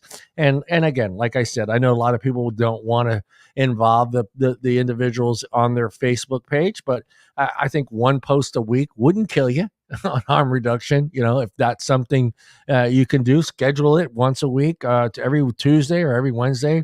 You know, hey, I'm going to post something about harm reduction and vaping on my personal Facebook page, and then spread it out to TikTok. TikTok is a huge market that is being followed by so many people right now. It's ridiculous. Raise a hands, who hasn't been on who has logged into TikTok and not realized that 2.5 fucking hours just went by? Tim? No, I scroll through it quite readily. I mean, really, at this point, I'm just looking for some entertainment on there. Most of it, it's become either everybody's video is something to do with something they're selling in their TikTok shop. And then it kind of turns to a political format. I just checked, by the way, to about Simon Chapman, and apparently he blocked me, and I don't ever recall talking to the guy. Not that I care. I mean, I see a lot of the copy paste that people put out there on X. But yeah, no, I get on TikTok, and I just really was sort of looking for something fun and entertaining, but it's become a pretty sad place to be. Oh yeah, the advertisement is taken completely over. Well, advertisement's a big piece of it. I'm just talking about like all the tweener stuff is all politically oriented, or people crying and professing their soul to strangers.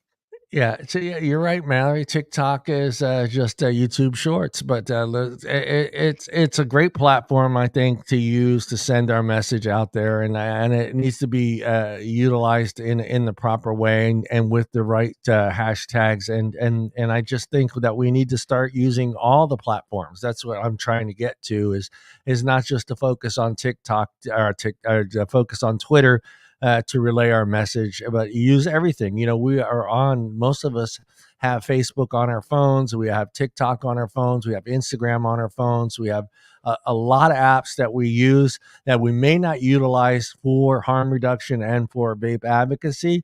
But I think it's time that we start using those things. And it's really important, if you're going to use those things, that you use the hashtags that are important to us, and those hashtags are THR, harm reduction, vaping, vape community. I think it's very important. Yeah, Limpkin is another one as well. Use these, use all of them. Use all. That's basically what he asked me, the same thing. He says, "Hey John, how do you promote your show?" And I told him, it's TikTok, Instagram, everything I use. He goes, "Well, why wouldn't you do the same thing for harm reduction and vaping?" And to treat it as it is a show, it is a podcast. Treat it the same way. Advertise the shit out of it if you have to.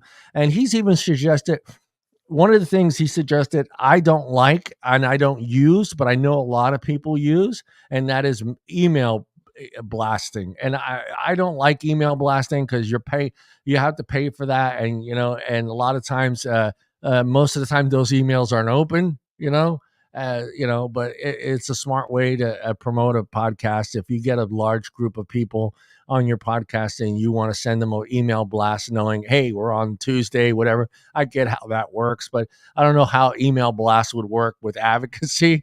It'd be a little weird, right? Yeah, well, I think our inboxes and our email get pretty much inundated with a bunch of junk mail, and I would think that most people would probably just filter that stuff out because it just looks like they're looking for that personal email, and they're not looking for that thing, fighting for a cause and all that other stuff. I don't know, it's tough. I mean, the social media channel, I mean, I probably would be inclined to maybe push a little bit more on the Instagram side of things. Facebook, I've just sort of decided that I need one place where I can kind of have to myself. How about once a week, Tim? Once a week, one harm reduction post a week, and you're public. You're open. I think because I see you have followers. You have followers. Do you not have followers? I do. Yeah, you should. I didn't know that I did. Yeah, everyone has followers. People that they're not on your friends list, but they follow your page. And they where do I find that information? It should be where's it about? I think maybe under about. I think it's there. I don't know. I'll have to find it later. I if I do have I have a following thing under friends. Is that right? What you right. mean? Yeah. Right. There you go. Yeah. So I'm looking to see who's following me.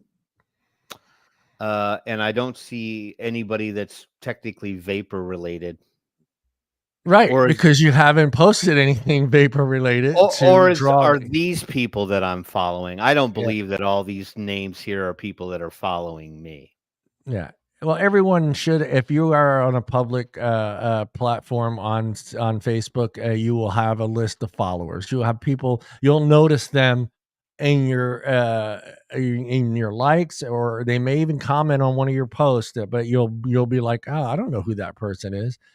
But yeah, like I have certain pages that I follow that are on Facebook that you can't friend, but you following that person. Have you noticed that? Have you done that? I'm sure you have several of them. You just never realized that you had those people that you were following that are not friends with, but they will see your post and you will see their post.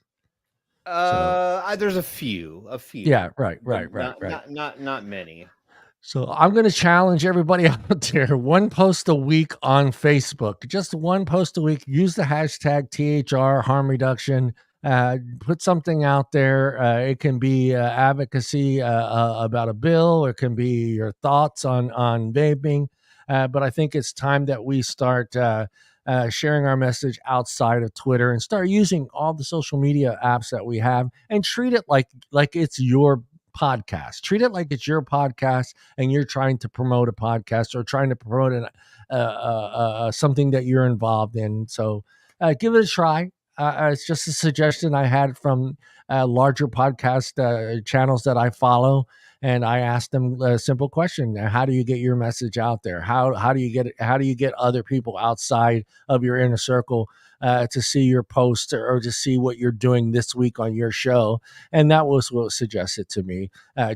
Treat vaping as a podcast. Get out there, start using all the social media platforms to get your message out there. Use your hashtags, use your links. Link people that may never have followed you, that follow you. Link, and maybe they've never read the article on what was going on with the FDA. So it's just a good way to get our message out there outside of the Twitter world. So it's up to you. I leave it up to you, my friends. Yeah, I can't find to see who's following me. I'm just curious now. Anyway, it's not important. We're doing a show here. Yeah. You let me see. I can probably Timmy. We have 53 mutual friends, Tim. Yeah, I'm sure that's probably the people like, hey, well, he's a friend of who? Okay, I'll just friend him. Yeah, I'll friend his. I would say probably about 70% of the people that are on my Facebook page I've never met in real life.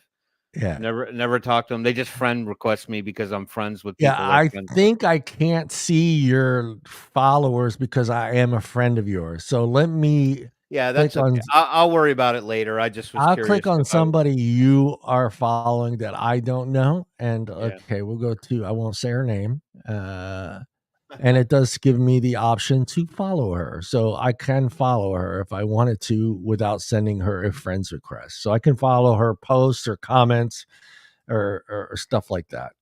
So it's available. I think everyone knows how to do it. I think everyone has, like I said, there are pages that you follow that you're not friends with.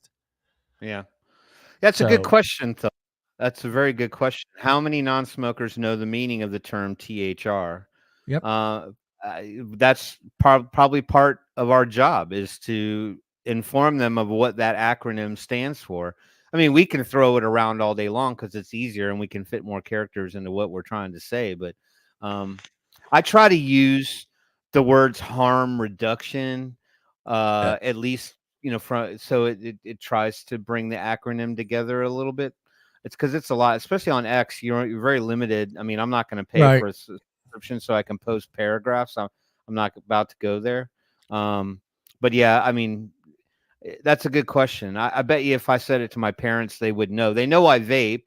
We've had long-winded conversations about it. Obviously, when they saw that I was using it, and then of course they had been subjected to a lot of the misinformation that was out in the news at the time. This is before the whole EVALI thing kind of kicked in and all that. But they had their concerns, that I just had switched from one product to another. And I said, well, look, Mom and Dad, I'm going to be honest with you. I've put a lot of time and effort into, researching this and then trying to ensure what they say about this is true. Is it actually safer for me than smoking? And I think with all confidence, I can say that, yes, absolutely. It is significantly safer. And the reality is that I'm off of the cigarettes. And so they put their faith in me that, I had done my homework. And so they don't really gripe about it too much anymore. Okay, this is mine. And you can see that's my friends list. Recently added, current city. When I click on following, you're going to see that's who you were following. Right. And these are my followers right here. These are I don't even have that followers button. So. And these are just people that are not my friend. Why is Jason in there? Jason, are we friends? I think we are. Maybe you hit 5,000 people and he can't be your friend. But yeah, these are people that are following posts that I put out there. So it's a good way to get our message out there to people that don't follow us on Twitter or don't have Twitter. It's just another social media platform that I think we should all be using. And again, I'm not saying every single day post something about harm reduction or vaping. Maybe choose once a week to do something, post it on on Facebook, and see what kind of response you get. See if you're bringing in some other people to your page. So you don't have to follow them, you don't have to add them as friends, but there are going to be people that are going to be interested in certain hashtags that you use on your Facebook page. And the same thing applies to your Instagram, TikTok, stuff like that. So TikTok I like because it's not just a picture. You can actually, instead of writing out a whole thing, you can jump on there, shoot a 30-second or a minute. I don't know whether you're allowed 2 minutes or whatever of you just, on there talking about harm reduction, and just see what kind of response you get from that. Actually, I wanted to do that. I was going to try to write something out one day and jump on my TikTok and see what kind of response I get from harm reduction. And I think using harm reduction in THR and very seldomly using the word vape, I think, just getting our message out there. I think we need to use it, use all the platforms and just share our message everywhere we can. It's ironic though. Where I find the best conversations and what I've encountered numerous times, I can't even count anymore on both hands, is just how many encounters I have with people that are in my general circle. Even if those aren't friends, they're people at work, associates or acquaintances. How many conversations I've had with those people who are misinformed about vaping, or have heard a lot of negativity about it and are extremely unsure of it. But those usually lead to some very positive conversations. And obviously they're not there trying to get information or hear the other side of the argument so that they feel more comfortable with vaping themselves in terms of it's something that they want to do. I'm talking to people who are non-smokers, people who don't have any skin in the game at all. But to kind of hear them kind of regurgitate the same kind of stuff that we hear all the time, that's the big negative thing. So I think a lot of my reach goes more at ground level, boots on the ground, talking to people face to face and sort of re-educating them on a lot of the misnomers that are out there. That's important too. That is important too. Yeah, it is. It just in your social circle at home, I think is important as well. It's just sharing your message. And hey, those are, like I've said that over and over again, those are the people that see you every day. They should be able to see the changes in you from going from cigarettes to smoking. And like I said, my aunt, the first thing she noticed was my skin. She goes, "Your skin looks better. You don't look droopy, sad, and tired." Yeah, well, definitely. Catch me on a Friday. Yeah. Well, but that's true. I mean, how many times have we said it? We're like, you run into somebody who's got, that really sort of like scratchy kind of like boxy voice, and their skin looks kind of haggard and leathery and stuff like that. And it is noticeable what smoking kind of does to you for the long haul.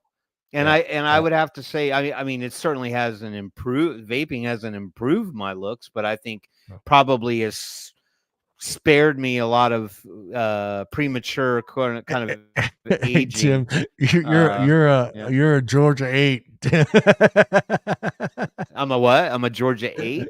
A Georgia 8. You know how they always, depending on where you live, and you're a California 4. If you live. Oh yeah. I'm a Georgia 8. Yeah, it's funny.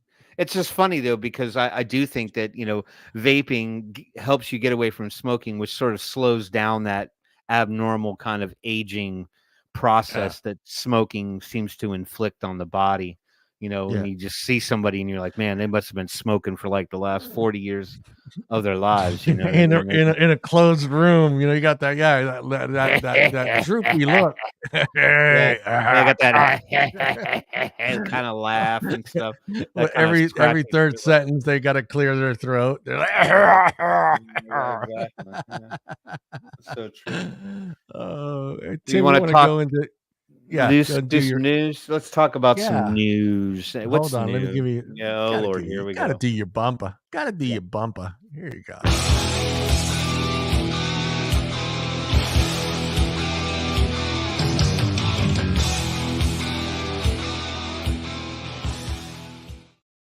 Such a great beginning to a song. Although it's just an instrumental song. It's not even no, that's not Yeah. true because that it goes from that into Midnight, I think is the name of the Midnight. song. When the clock Yeah, strikes yeah, midnight. All right, let me tap my little silly notepad. Tap tap tap. Let's tap, talk. tap. Yeah, we're tapping. Let's talk about some news. So I pulled up a few articles, tried to find stuff that seemed a little bit more on the positive side of things. I think ultimately within the last 24 to 48 hours, we got everybody going through massive mental fallout, anticipating the banning of TikTok, which is technically not a ban, but it is shaking, getting some people nervous here. Hold on one second. Yeah, Present. Senator, yes, Senator. I am not a U.S. citizen, Senator. Yes, Yeah. that's all I remember from that whole debate. Are you a U.S. citizen? Are you thinking of becoming a U.S. citizen? I know your children and your kids who were born here, but are you a U.S. Are you thinking about becoming a U.S. I'm like, dude, leave him alone. If he wants to be a U.S. citizen, he will be a U.S. citizen. Yeah, exactly. I guess I got to agree to more cookies on my computer. Anyway, I just thought this was an interesting article from Inquirer.net and how it was sort of addressing the idea that more medical professionals and public health experts are a little bit more attuned at identifying the positives and the general perceptions around nicotine. Since we decided to make this show a big part of the show about nicotine in general. But I think, you know, we all familiar with Clive Bates. He's a wonderful advocate in his own right. Certainly fights on the side of right in this particular case. But it's just, I think this is one thing that we anticipate, and one thing that we don't normally hear about all too often is people that are in the medical framework of our society who actually endorse they endorse vaping, but at the same time they try to quell a lot of the misconceptions about nicotine, since it's kind of hammered at everyone's brain that nicotine is this horrific addictive chemical that is rotting brains everywhere. So obviously that's a picture of Clive right there. It says medical professionals and public health experts are acknowledging a shift in the perception of nicotine as smokers transition from cigarettes to innovative smokeless products like vapes, heated tobacco, and nicotine pouches. Participants in a panel discussion at a recent global forum on nicotine agreed that nicotine has been increasingly recognized for its broader applications, including potential therapeutic uses. And we've talked about this several times, is that, you know, it's one thing that kind of flies under the radar, is that, you know, nicotine just really isn't a stimulant that's included in products that people might seem as harmful otherwise. But there are more and more studies being done about how nicotine has beneficial effects for those who are suffering dementia, Alzheimer's, and helping those people to retain elements of memory that tend to fade. Now, and there wasn't that, I wouldn't say wasn't that long ago, but there were some actual advertisements and studies that were being done. They were looking for participants, especially people who were either using medications that were prescribed that potentially help with memory retention. I'll be honest and say that, you know, my mom and my dad, 81 years of age, both of them, bless their hearts. My mom is coming up on 82. And she's definitely experiencing a noticeable dip in her short-term memory retention. You know, like, you know, we'll get ready to go somewhere and she'll consistently ask if people have remembered things, and we're like, yeah, we got it, Mom, we're good to go. And then like 2 minutes later, she's like, oh, did you guys remember to get this? You know, so you can see how it's affecting her. So I thought about it for a hot minute about pitching to my dad whether or not he might want to get her involved in a study like that, just to sort of see. But he's like, oh, Timmy, it's already too hard to get her to take the medication that we're supposed to give her right now.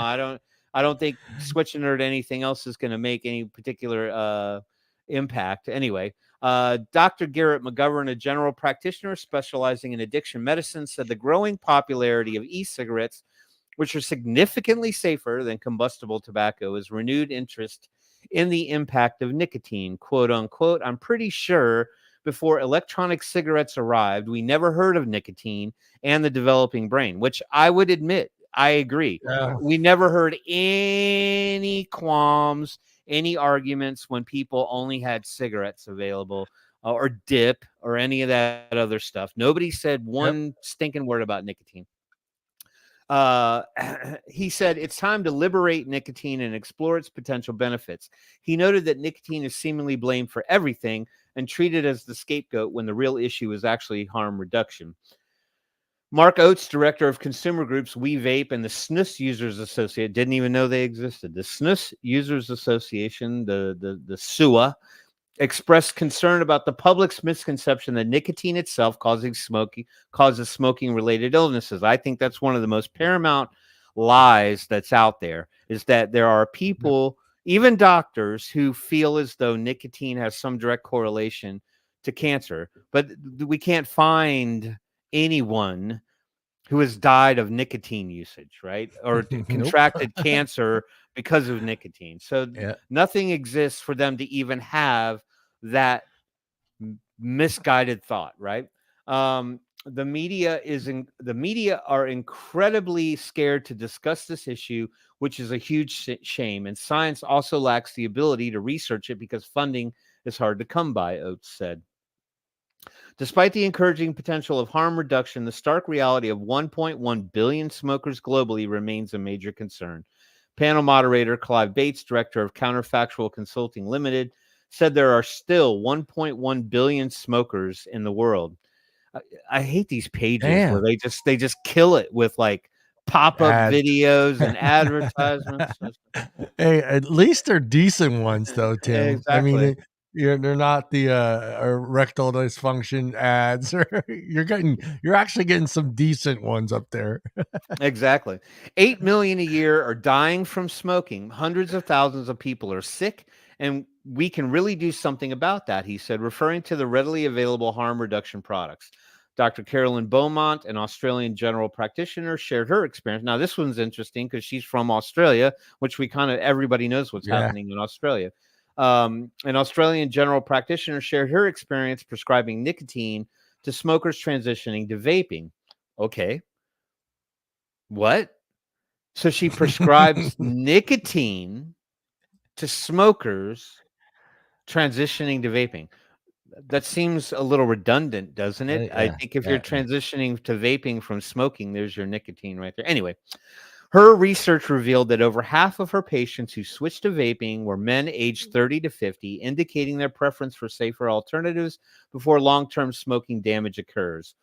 She said around 80% of her vaping patients warned of potential return to smoking if e-cigarettes became unavailable. And our good friend, Dr. Alex Waddock. Dr. Alex Waddock, former director of alcohol and drug service at St. Vincent's Hospital in Sydney, said reducing the annual death toll of 8 million should be the paramount objective. That's equivalent to the population of Switzerland every year. Reducing that number as fast as possible should be the paramount objective of everyone. People smoke for the nicotine, but they die from the hostility to harm reduction. And our challenge is to come up with strategies that not just work, but work better than other strategies. And that, I think, is probably the saddest part about all this, is that people have such a twisted misconception about vaping and nicotine in general that they stay with cigarettes. They stay with cigarettes. It's not any secret what harms cigarettes will do to you, your body, your family, the people that live in your house, if you're smoking around them. There's no punches pulled there. I don't think there's one person that will say, yeah, smoking is 100% safe and 100% healthy for me. But because people have such a massive misconception around harm reduction and nicotine in general, it keeps them right there smoking those cigarettes. Dr. Paul Newhouse, director of the Vanderbilt Center for Cognitive Medicine, described nicotine as a complex substance with diverse effects on the brain. He noted that the dual nature of nicotine use, citing both its recreational and potential therapeutic purposes. I suspect that for many people, they will never want or need to use nicotine, he said. For a certain percent of the population, nicotine will be helpful. We have to acknowledge that for some folks and for some brains, nicotine has beneficial effects, he said. Oates said no society that started using nicotine became totally nicotine free. We've only seen countries like Sweden transition to safer versions. And if people in public health and policy making recognize that, then they can understand that the only way is to safer products, he said. That's it. But yeah, I think that really would speak volumes if we could get more, at least get them FaceTime, at least find people who are willing to bend an ear to what these medical professionals are saying, is that, that you're misguided. You've been sort of ghosted about the true harms of nicotine to make you think that something that we know can potentially kill you. But it would be great to see more medical professionals be able to feel comfortable enough stepping up. Yeah, that is exactly, you said it right there, is feel comfortable enough to not get ridiculed by their peers. And that's the sad part. That's what scares a lot of those guys away. Hello, we're trying to reach you about your car insurance policy that's about to expire. Oh, that's my son. Yeah.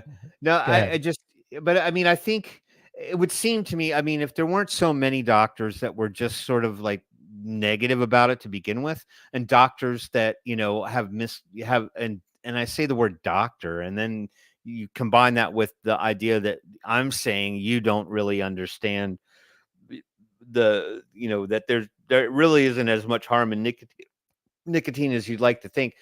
I would think that if you had sort of a mass exodus where you could find doctors willing to come out of their shell on this one, and they became sort of an army, that you would probably find that, there'd be more confidence in other people to follow that lead. But we applaud these people for speaking up and trying to set the record straight on that one. All right. So that was about nicotine. Would like to see more doctors do that. All right.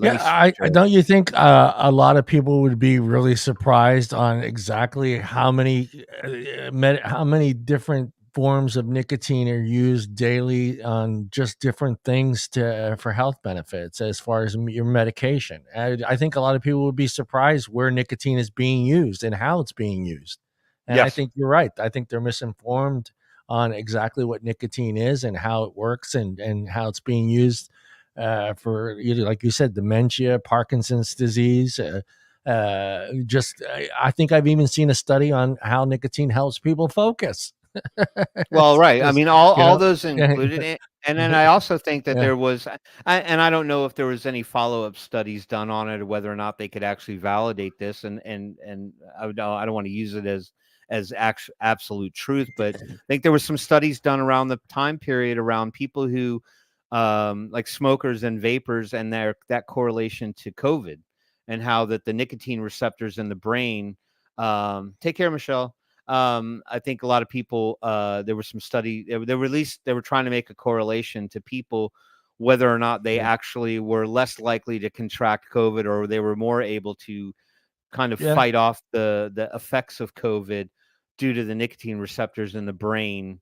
And whether or not that had any direct correlation explicitly. But I think COVID is, for the most part, kind of become a secondary story now. So it's not as for now. It's not as exactly. It's not as hold on, let me close strand number 67 will get us. This is the new strand. All right, you get this one from turkeys. You get it from turkeys, not monkeys. Turkeys.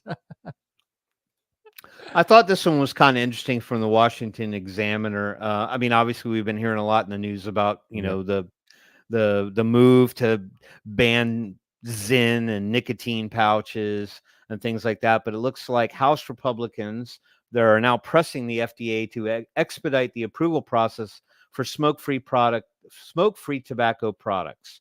So this is an exclusive, everyone. Hot take, breaking news. A growing News. Yes, a growing number of House Republicans are calling on the Biden administration to expedite the approval process for smoke-free tobacco products through the Food and Drug Administration to expand options to consumers looking to quit smoking. In a letter sent to President Joe Biden on Monday, I don't even know if he's able to even read the letter. I knew you were going there. Sent to President Joe Biden on Monday, a group of nearly 70 House Republicans led by Representative Richard Hudson pressed the president to move forward with long pending applications for new smoke-free products to be approved by the FDA. Not only has the FDA's inaction continued to deprive American smokers with greater choice, but it has also contributed to the proliferation of illicit nicotine-containing products coming into the U.S. from markets like China, many of which, that just jumped on me, many of which are intentionally designed to appeal to youth. The letter states, this is a matter of public health. According to an ever-increasing amount of scientific research, smoke-free products hold enormous potential for current smokers to quit by switching to these less harmful products. So there are components of our government who are actually recognizing that there's benefits in these. I think if you go back to some of the statements made by Paul Rand, I think if you start looking, if you happen to live up north and have access, that's the letter. I'm not going to read the whole entire letter. But you pay attention to like Senator John Fetterman. He's been incredibly supportive of vaping. He doesn't think that it should be taken away. So, I would maybe say some of the more your least suspected people actually have a little bit more of a positive outtake on that. I can share the link to this article if people want to. Well, the letter's not too long. Let's just read it. Yeah. Right. Let's save everybody the trouble. Let me get rid of some of these crazy pop-ups that are happening. To the Honorable Joseph R. Biden, dear Mr. President, we are writing to urge the Food and Drug Administration to expedite consideration of long pending applications for smoke-free tobacco products that can improve public health by providing adult smokers access to less harmful options. In recent weeks, there have been calls on the FDA to ban certain nicotine-containing products due to the potential of underage use. There is no debate. You should not have access to nicotine-containing products. We even say that. There's this misconception that we somehow think kids should vape. That is not our stance at all. Nope. I think listen to what we say when we say what we say. There is no debate. You should not have access to nicotine-containing products, nor should youth be subject to marketing or advertising of these products on social media. Agree. Congress has taken several steps to help address these challenges, including raising the legal age to purchase tobacco and nicotine-containing products to 21 years of age and bringing synthetic nicotine products under the purview of FDA and its mission to protect and promote the public health. According to data from the Centers for Disease Control and Prevention, in the past, only 1 in 10 adult smokers quit smoking. These consumers deserve to have alternative, less harmful products available to make informed choices of their own or make it easier to quit. We cannot allow scare tactics and misinformation to keep 30 million adult smokers in the U.S. from making informed decisions and providing them with information about and access to alternative products that present less risk than continued smoking. Rather than banning products that have proven effective in converting smokers or reducing cigarette consumption, the FDA must utilize the regulatory approval framework provided by the Congress 15 years ago. Since the Family Smoking Prevention and Tobacco Control Act of 2009 was signed into law by President Obama, the FDA has received over 26 million applications to market innovative smoke-free products. However, the FDA has authorized fewer than 50 product applications, of which less than 10 are commercially available products. Get that. And many other applications have been waiting over 3 years for official review. Meanwhile, This is a little bit longer, but during the same period, FDA has authorized thousands of combustible cigarette product applications as measured by CTP's own performance metrics. Not only has the FDA's inaction continued to deprive American smokers with greater choice, but it has also contributed to the proliferation of illicit nicotine-containing products coming into the U.S. markets like China, many of which are intentionally designed to appeal to youth. This is a direct appeal to the black market and the illegal market. This is a matter of public health. According to the ever-increasing amount of scientific research, smoke-free products hold enormous potential for current smokers to quit by switching to these less harmful products. We must continue to work together to prevent underage use of these alternative products. Agree. And we urge your administration to encourage the FDA to review smoke-free product applications more effectively and efficiently, and to make those determinations on sound science. So if you recognize any of these names, Richard Hudson, Brett Guthrie, H. Morgan Griffith, Guy Reschenthaler, that's a tough one, Kevin Hearn, That's a tough one.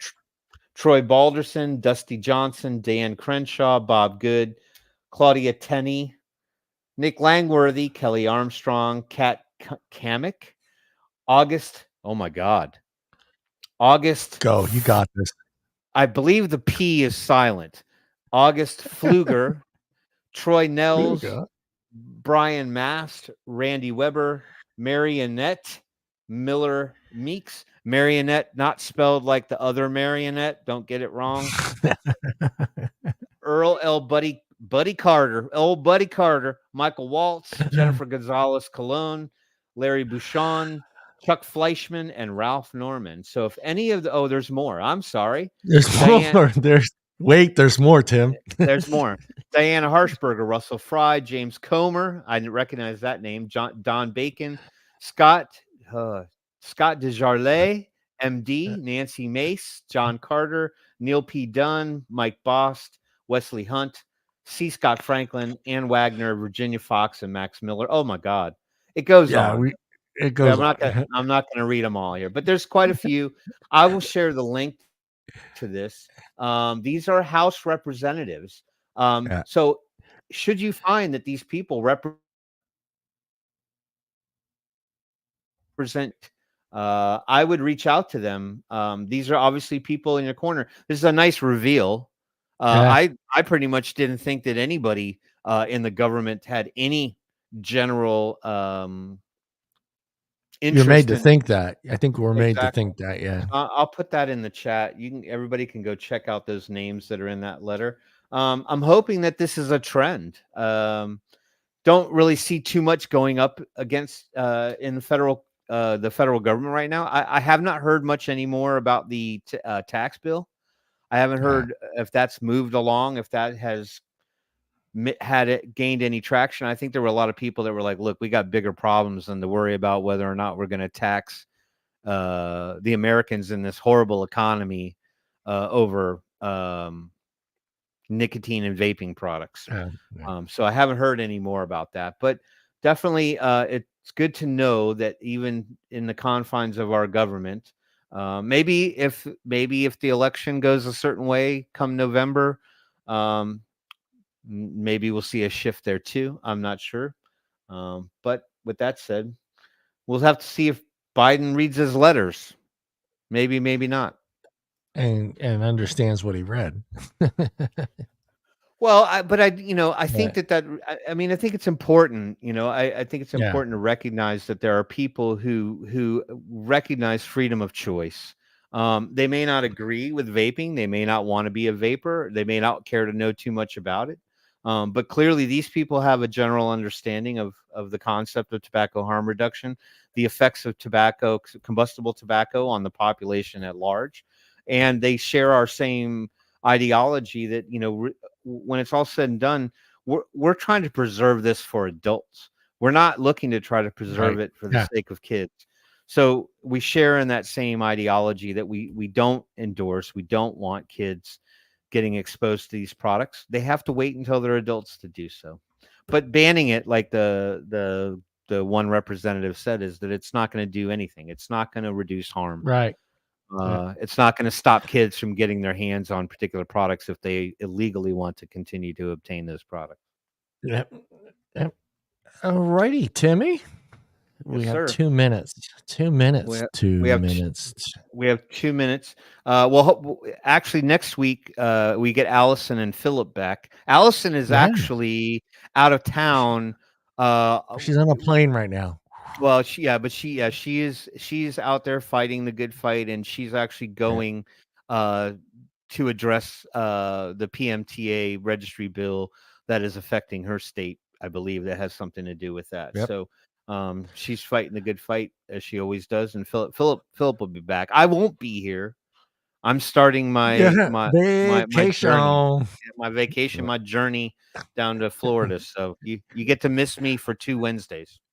Yeah, I think Tim should go live for about 10 minutes at Disney World.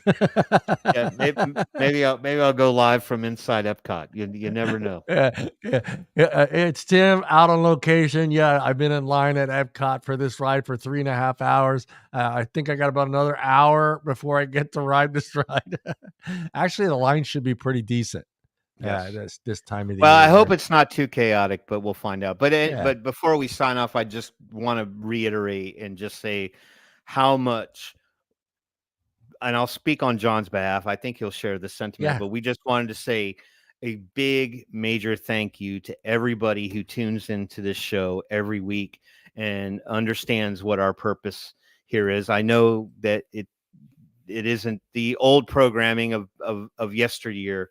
But we appreciate each and every one of you that shows up week after week and joins in on this conversation and keeps the messaging going and joins us in the fight to save lives and preserve our right to vape. So it's your big. It's not just us here talking on a camera. You guys play a huge part in this same mission. So I can't say thank you enough. So. Yeah, and when we do finish this battle and we actually win this fight, the show will continue. We'll find something to talk about. There will always be something to talk about. We'll just go on a anti-vape teardown roll. We'll just rejoice. I imagine, like, if when this is all said and done and we win this battle, I'm looking forward to all the innovation that's been sitting at some guy's desk for the last 3 years. That's just been, not being able to put it out there. I think we're just going to be flooded. The market's going to be flooded. Yeah, there'll be some shitty shit that's out there. But I think there's a lot of innovation that we don't know about that is kind of slowly coming out. But I think when everything is said and done, I think we're going to be bombarded with a lot of stuff, and I think there's some innovation even in the e-liquids that I think we haven't gotten to see yet. So there, I think it's going to be like 2012 all over again. Maybe no, that's too early. Let's go. The big boom would be like 2015, 2018, I think, right around there. Everything just all of a sudden it's like, bam, version 2.2, version 3.4. We were just flooded with products and innovation. So I look forward to that part of it. I think is the big thing. I just eventually getting back to having some choice. Yep. And I I think agree. it'll be fun. Yeah. All right, everybody out there. We will see everybody next Wednesday. I don't know who our guest is, but I will let you know on Twitter who our guest is. So Timmy, look into the camera. Oh, wait. Hey, tomorrow, real quick. In the Vapor is something that I was doing before. That is coming back. Michelle Jones will be my first guest, and that'll be tomorrow at 1 p.m. Pacific Standard Time. Michelle's going to come on. Again, it's not an advocacy show. It's a way for us to get to know the people that are in our inner circle, our community, our industry on a personal level. So don't look for advocacy. It's just about learning a little bit more about Michelle Jones as a person. So We'll see everybody tomorrow at 1 p.m. Again, Tim, look in the camera. Say goodbye. Bye, everybody. Bye.